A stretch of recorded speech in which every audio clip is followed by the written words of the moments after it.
அருள் ஒளி இணையதளம் வழங்கும் விவிலிய தேடல் திருப்பாடல் 37 பகுதி 4. கெடுவான் கேடு நினைப்பான். கெடுவான் கேடு நினைப்பான் என்ற தலைப்பிலே விவிலிய தேடல் நிகழ்ச்சியை உங்களுக்கு தொகுத்து வழங்கியது உங்கள் அன்பிற்கினிய பேசாரிதாஸ்.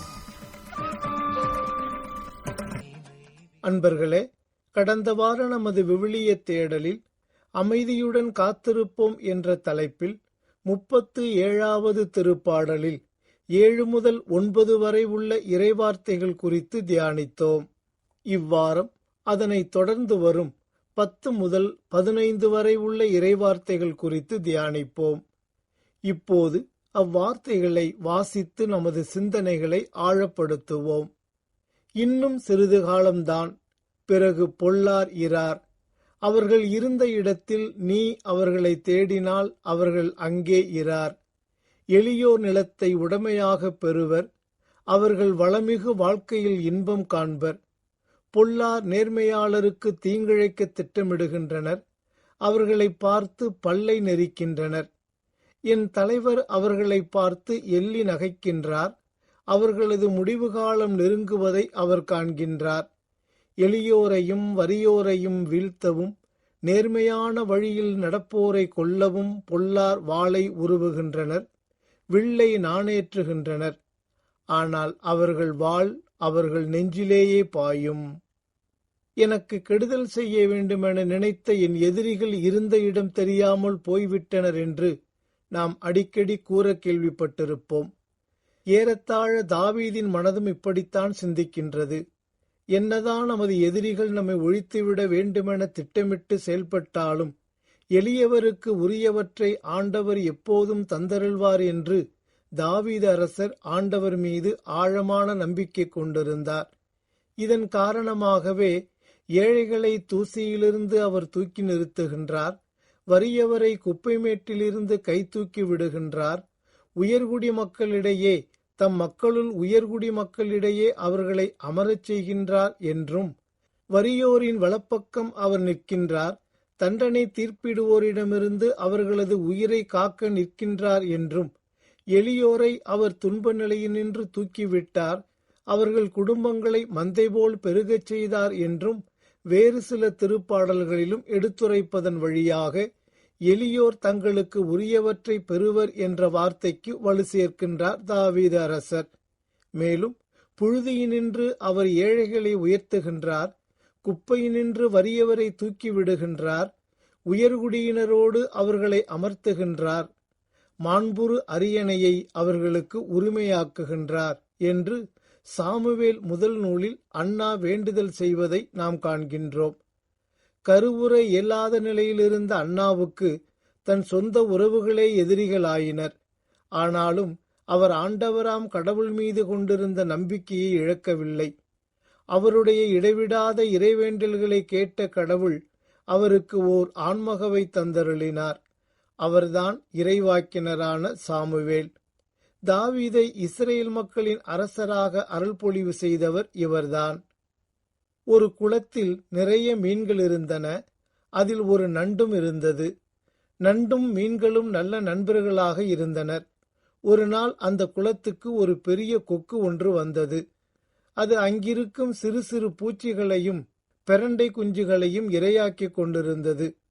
ஒரு நாள் எப்படியாவது இந்த குளத்தில் இருக்கிற மீன்களை பிடித்து தின்றுவிட வேண்டுமென்கிற ஆசை அதற்கு வந்தது. ஆனால் அந்த ஆசையை நிறைவேற்றிக் கொள்ள முடியாமல் தவித்துக் கொண்டிருந்தது. காரணம், அதன் ஆசைக்கு நண்டுதான் தடையாயிருந்தது. அதனால் அந்த நண்டையும் ஏமாற்றி கொன்று தின்றுவிட வேண்டுமென்று நினைத்த கொக்கு அதற்காக தனி திட்டம் ஒன்றையும் தீட்டியது. ஒரு நாள் கொக்கு நண்டை பார்த்து, இந்த குளத்தில் இருக்கிற மீன்களை பிடிக்கப் போவதாக இந்த ஊரில் இருப்பவர்கள் பேசிக் கொள்கிறார்கள். பாவம், இந்த மீன்களெல்லாம் இந்த ஊர்க்காரர்களின் உணவாக போகிறது என்று சொன்னது. இதை கேட்டதும் நண்டும் மீன்களும் மிகவும் பயந்து நடுங்கின. அப்போது அந்த நண்டு, நீ உண்மையைத்தான் சொல்கிறாயா, இல்லை இந்த மீன்களை கொல்வதற்கான வழியை தேடுகிறாயா என்று கேட்டது.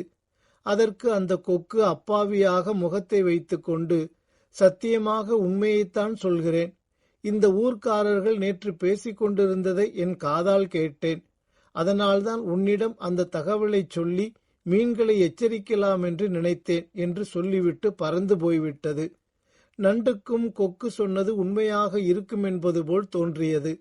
மறுநாள் அங்கு வந்த கொக்கு நண்டை பார்த்து, இந்த மீன்களை காப்பாற்ற நீ என்ன முடிவு செய்திருக்கிறாய் என்று கேட்டது. அதற்கு நண்டு, எனக்கு ஒரு வழியும் தோன்றவில்லை, நீயே நல்லதொரு யோசனையை சொல் என்று கொக்கிடமே கேட்டது. அந்த கொக்கு நயவஞ்சகமாக, நமக்கு நல்ல உணவு கிடைக்கப் போகிறது என்று மனதுக்குள் நினைத்து கொண்டு, இங்கிருந்து சென்றால் சிறிது தூரத்தில் நீர் நிரம்பிய ஒரு குளம் இருக்கிறது. அங்கு மீன்கள் அதிகமில்லை. நான் வேண்டுமானால் ஒவ்வொரு மீனாக இங்கிருந்து தூக்கி கொண்டு போய் அந்த குளத்தில் விட்டுவிட்டு வருகிறேன். நீ விருப்பப்பட்டால் உன்னை கூட முதலில் அங்கு கொண்டு போய் சேர்க்கிறேன் என்றது. நண்டுக்கும் அது சரியென்று பட்டது. நண்டு தனது மீன்களிடம் கொக்குவின் யோசனையை தெரிவித்த போது மீன்களும் அந்த யோசனையை ஏற்றுக்கொண்டன. பின்னர் கொக்கு ஒவ்வொரு மீனாக தூக்கி கொண்டு போய் ஆசை தீர சாப்பிட்டது. தன்னுடைய பசி தீரவும் மீதமிருந்த மீன்களை அடுத்த நாட்களில் சாப்பிட்டுக் கொள்ளலாம் என்று நினைத்தபடி அங்கிருந்த பாறை ஒன்றில் காய போட்டு வைத்தது. இறுதியாக நண்டு மட்டும்தான் மிஞ்சியிருந்தது. கொக்கு மனதிற்குள் இந்த நண்டையும் கொன்று தின்றுவிட வேண்டும் என்று நினைத்து கொண்டது. கொக்கு அந்த நண்டை தூக்கி கொண்டு பறந்து சென்று கொண்டிருந்த போது கீழே பாறையில் தன்னுடைய நண்பர்களான மீன்களை கொன்று காயப்போட்டிருப்பதை பார்த்து இந்த கொக்கு தன்னை நன்கு ஏமாற்றிவிட்டது என்பதை தெரிந்து கொண்டது. தன்னையும் தன் நண்பர்களையும் ஏமாற்றிய கொக்கை பழிவாங்கும் நோக்கத்துடன் நண்டு கொக்கிடம் பேசியபடி அதன் கழுத்தை தன் கால்களால் இறுக்கி நெரிக்கத் தொடங்கியது.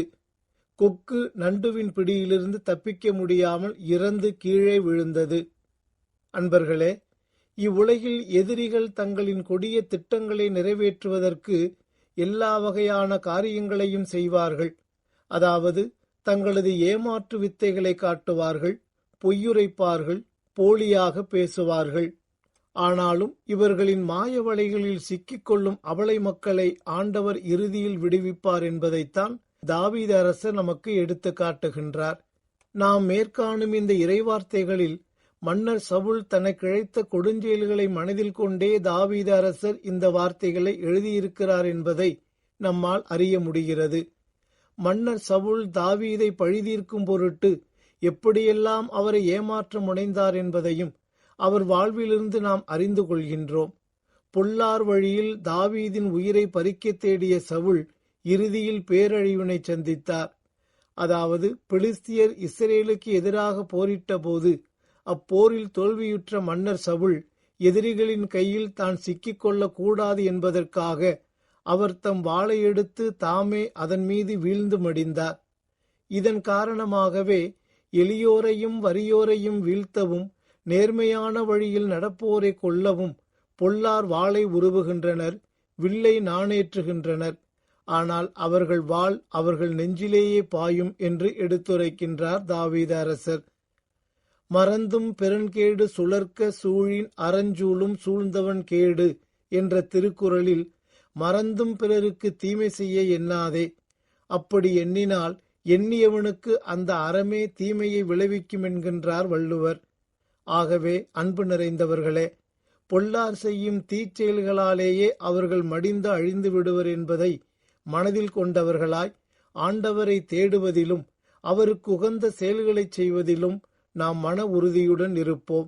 அதற்கான அருள் வரங்களுக்காக ஆண்டவரிடத்தில் கேடு நினைப்பான் என்ற தலைப்பில் இன்றைய விவிலிய தேட நிகழ்ச்சியை உங்களுக்கு வழங்கியது வத்திக்கான் வானொலி. இதுவரையும் நீங்கள் செவியுற்றது விவிலிய தேடல். மற்றொரு விவிலிய தேடலிலே உங்கள் அனைவரையும் சந்திக்கும் வரை இங்கித வந்தனம் கூறி விடைபெறுவது உங்கள் அன்பிற்கினிய பேசாலை தாஸ்.